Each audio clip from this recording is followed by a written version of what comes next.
So, working with the debutantes అంటే డైరెక్టర్స్‌తో so, even though they have a clarity there will be a lack of conviction sometimes. So, ఇది స్పెసిఫిక్‌గా మీరు ఇలాగ ఒక ఔట్‌డోర్ షూట్స్‌కెళ్ళినప్పుడు ఇది ఎంత వరకు పాసిబిలిటీ ఉంటుంది?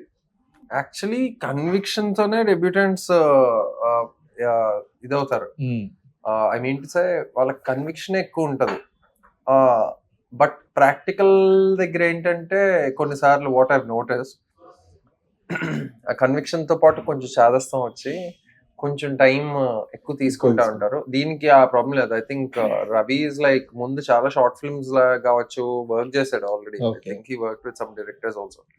సో దీనికి ఆ ప్రాబ్లం లేదు. బట్ జనరల్లీ ఇందాక మీరు అన్న స్టేట్మెంట్ కి ఫస్ట్ టైం డైరెక్టర్స్ తో I love working because that passion and the conviction that they have is the new thing. Once you get use to the industry అందరూ spoil చేస్తారు, formats వస్తాయి, ఇది వస్తాయి. ఫస్ట్ రాగా ఒకటి వస్తారు కదా. I mean I think it holds true with actors also. Okay. అసలు మనం ఫస్ట్ ప్లేస్ లో ఎందుకు ఇది చేద్దాం అనుకున్నప్పుడు మన దగ్గర ఒక డీప్ ఇన్సైడ్ ఒక వెరీ ఆనెస్ట్ ఒక ఫ్లేమ్ ఉంటుంది ప్రతి మనిషిలో who come in to art. అది ఎప్పటికీ మర్చిపోకూడదు.